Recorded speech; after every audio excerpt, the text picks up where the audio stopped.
भगवान श्री कृष्ण से अर्जुन ने पूछा कि आप कहते हैं सर्वोपरि स्थिति प्रज्ञ की अवस्था होती है, जिसकी प्रज्ञा उस पर ब्रह्म परमात्मा में टिक गई वो सर्वोपरि हो जाता है। भगवान का, कृष्ण का, शिव का, किसी का भी दर्शन लिया लेकिन सर्वोपरि अवस्था बाकी रह जाती है। भागवत में प्रसंग आता है कि राजा प्राचीन बहिर बड़े यशस्वी राजा थे और उसको 10 बेटे थे। 2-4 रानियों में 10 बेटा होना कोई कठिन बात नहीं थी उस समय। बेटों को बुलाया कि अब मेरी उम्र हो गई है, मैं इस झंझट से छूटना चाहता हूँ। पड़ा रहेगा माल खजाना, छोड़ त्रिया सुत जाना है, कर सत्संग अभी से प्यारे, नहीं तो फिर पछताना है, खिला पिला के देह बढ़ाई वो भी अग्नि में जलाना है। बेटियां तो जमाइयों की डिपोजिटर, बेटे बहुओं की डिपोजिटर, शरीर मौत की डिपोजिटर, ये आत्मा परमात्मा का अमृत पुत्र है, मुझे उसका साक्षात्कार करना है। क्या समझ? ऐसी समझ के धनी बाप उसके बेटे कम कैसे रहेंगे। आपस में मशवरा किया कि पिताजी भालू पकड़ाकर खुद छूटना चाहते। जंगल में कोई जा रहा था, उस समय नोट नहीं छपी होगी, रुपए थे चांदी के। अपने 10-8 महीने की जो भी उसकी आय थी गठरी बांध के ले जा रहा था।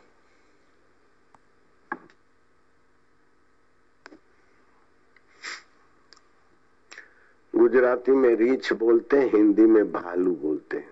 आप समझ गए, काला काला मदारी लोग लेके घूमते, नाक में नथनी डाल के। मेरा भी भालू से हो गया था जरा मुलाकात जंगल में। पहले तो हम डरते थे, फिर भालू आए तो उधर ही गए, बेचारे ने कुछ नहीं किया।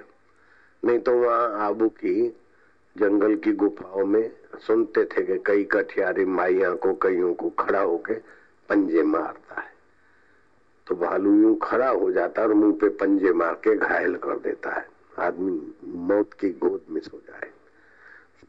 लेकिन उसने सुन रखा था कि भालू आए तो डरना नहीं चाहिए, उसके दोनों हाथ पकड़ लेने चाहिए, फिर जूझते जूझते उसको कहीं धकेल देना चाहिए।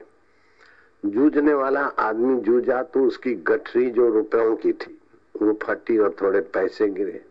आसपास में कहीं ऐसा मौका नहीं था कि भालू को फेंक दे। लेकिन दूर खड़ा खड़ा एक हट्टा कटा उसको बोला कि अरे क्या देखते हो, और भालू तो लीद ही छोड़ते, लेकिन ये रुपया निकाल रहा है शरीर से डबल में। आप समझ गए, डबल में, डबल की जगह से आप समझ गए ना, लीद निकलती है वहां से। सुबह सुबह पेट खाली करते ना, जहां से लीद निकलती वहां से बोले रुपए निकाल रहा, ये तो मेरे हैं, तुमको चाहिए तो ले लो, आओ। उस बेवकूफ ने कहा लाओ, ये तो जान बचा के चला। फिर इसने भी दूसरा शिकार खोजा, अरे कि देखो ये रुपए निकालता है, वो तो गिरे हुए थोड़े छूट गया था, वो तो मैंने हिला हिला के निकलवाए, अब तुम भी पैसा कमाना चाहते तो आ जाओ, बड़ा मजा है। ऐसे ही सासू बहू को बोलती है, बेटी अब तुम तैयार हो जाओ, ये संभाल लो। बाप बेटों को बोलता है कि ये रीछ तुम संभाल लो।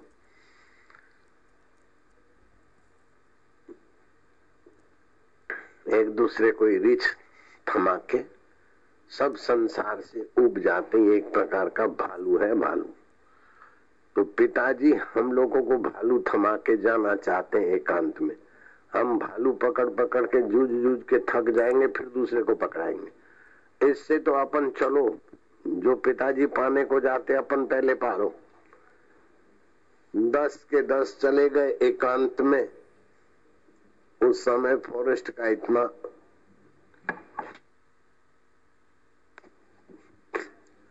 प्रभाव नहीं था, फल फ्रूट झरने वरने थे, ध्यान किया, साधना किया, भगवान शिव जी के ध्यान करते करते भगवान शिव जी प्रकट हुए। शिव जी की स्तुति की, वरम बुरुयात, बोले आप भगवान नारायण का स्तवन दीक्षा हमें दीजिए तो भगवान नारायण का दर्शन हो जाए, हमारा कल्याण हो जाए। शिव जी ने भगवान नारायण की प्राप्ति की मंत्र दीक्षा दी और नारायण स्तवन का मंत्र देकर बताया कि ऐसे ऐसे करना। कुछ समय लगा क्योंकि ब्रह्मचर्य व्रत से ब्रह्मनाड़ी पुष्ट होती है तो जल्दी साधना फलती है। गृहस्थी लोग जीवन भर धार्मिक होते लेकिन इतना फल नहीं होता जितना एकांत में ब्रह्मचर्य रखकर साधना करने वाले को शीघ्र प्राप्ति होती। गुरु समर्थ और शिष्य का निशाना ठीक हो, एड्रेस ठीक हो। मेरा 40 दिन में काम हो गया, लेकिन कईयों को देखता हूँ 40 साल से वहीं घूम रहे हैं। परीक्षित का 7 दिन में काम हो गया। मैं तो कहता हूँ 7 साल में भी काम हो जाए तो सौदा सस्ता है। भगवान नारायण प्रकट हुए, नारायण की स्तुति की, ध्यान अवस्थित गते न मनसा पश्यन्ति यम योगिना यस्यांतम विदुसुरा सुरगणा देवाय तस्मै नमो नमः शांताकारं भुजगशयनं पद्मनाभं सुरे आदि आदि। भगवान बोलते प्रचेताओ, जैसे मरुभूमि में वृक्ष होना, हरियाली होना कठिन है, ऐसे जवानी में संयम होना और साधना होना कठिन है। उस कठिनता की शिखर को तुम पार कर चुके, हम तुम पर प्रसन्न है।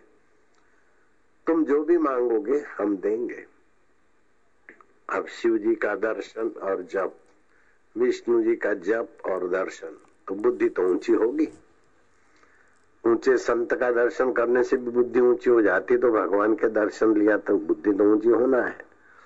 प्रचेताओं ने एक दूसरे पर नजर डाली और निर्णय किया कि हम जो भी मांगेंगे, बच्चा जो भी मांगेगा अपनी सीमित मति गति से मांगेगा। बच्चे की मांग में उसकी बेवकूफी रहेगी, लेकिन माँ जिसमें भला है वो देने में समर्थ है और वो जानने में समर्थ है। तो पांडुरंगा आप आई की आई हो, माँ की माँ हो। हमारा जिसमें भला हो आप वो ही दीजिए। त्रिभुवन में जो सर्वोपरि चीज है आप वही दीजिए।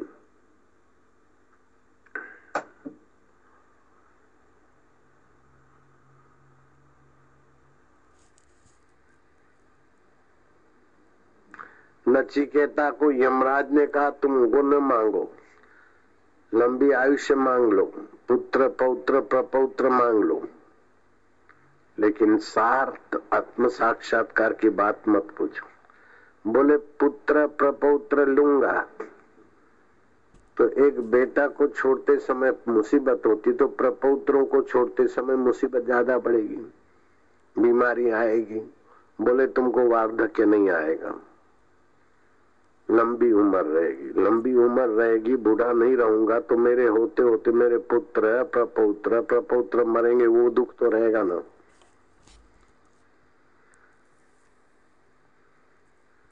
और शत्रु कहीं राज्य ले न ले, जिसको भोगते उसकी आसक्ति हो जाती। बोले तुम्हारे शत्रु तुम्हारे पर आंख उठा के नहीं देखेंगे, आंख उठा के नहीं देखेंगे तो एक दिन तो जो मिला है वो छूटेगा, तो इतना आसक्ति होगी, अटैचमेंट तो छोड़ते समय और दुख होगा। मुझे तो वो आत्मज्ञान चाहिए। प्रचेताओं ने कहा कि प्रभु आप जिसको सर्वोपरि मानते हो, जिस लाभ से बड़ा कोई लाभ नहीं, जिस ज्ञान से बड़ा कोई ज्ञान नहीं, जिस सुख से बड़ा कोई सुख नहीं, और जिस राष्ट्रपति की पोस्ट से भी लोग पुनरावर्ती, अब्दुल कलाम का पूछो हाल क्या हो गया। प्रधानमंत्रियों को, कईयों को, मेरे पास प्रधानमंत्री आए, रिटायर भी आए और वर्तमान में जाने वाले भी आए। प्रधानमंत्री पद पे पहुंचना है ऐसे लोग भी आए और पहुंच के वापस आए ऐसे लोग भी आए। तो ये पद मिलते हैं, थोड़ा समय मिथ्या दिखते हैं फिर चले जाते। आप हमें ऐसा कुछ दीजिए जो आपकी नजर में सर्वोपरि हो। तब भगवान विठल ने कहा सर्वोपरि तो आत्मा परमात्मा का साक्षात्कार। मैं तुमको आशीर्वाद देता हूं, तुम्हें देव ऋषि नारद का ब्रह्म ज्ञान का सत्संग मिलेगा। आप ध्यान दे रहे हैं, पुण्यात्मा है। भगवान शिव का दर्शन ली, शिव प्रसन्नता मिली, फिर विष्णु जी का दर्शन हुआ, उनकी प्रसन्नता मिली। अंत में क्या मिल रहा है सर्वोपरि चीज के लिए? बोले देव ऋषि नारद का ब्रह्म ज्ञान का सत्संग मिलेगा। वो ब्रह्म ज्ञान का सत्संग देव ऋषि नहीं है तो देव ऋषि का सत्संग सुनाने वाले बापूजी तो आपको मिल रहे हैं। You are very lucky, very, very, very lucky। हमको ये ब्रह्म ज्ञान पाने के लिए अनुष्ठान करने पड़े, गुरु जी के पास पहुंचने में 40 दिन इंतजार करना पड़ा। बाद में गुरु आश्रम की सेवा करते, नैनीताल के जंगल में गुरु जी रहते थे, वहाँ बर्तन मांजते समय पहाड़ की मिट्टी से हाथों में कुछ चीरे पड़ जाते और हम पट्टी बांध के कहीं सेवा न चली जाए, ऐसा करके हम रहते थे। थोड़ी सी मूंग की दाल उबाल के खाते थे, कहीं पैसे खत्म न हो जाए, दान का खाना नहीं चाहिए, ये सब ऐसे संस्कार थे। तो हमको जितना मेहनत करके, मेरे गुरुदेव को जो मेहनत करके मिला उसका 10वां हिस्सा भी मैंने मेहनत नहीं की, फिर भी मेहनत तो हुई। लेकिन मेरे को जितना करना पड़ा उसका 100वां हिस्सा भी आपको नहीं करना पड़ता और मिल रहा है खजाना। ये आप कितने भाग्यशाली।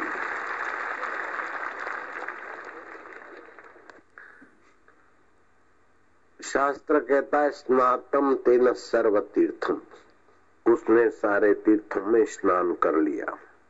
दातम तेन सर्वदानम,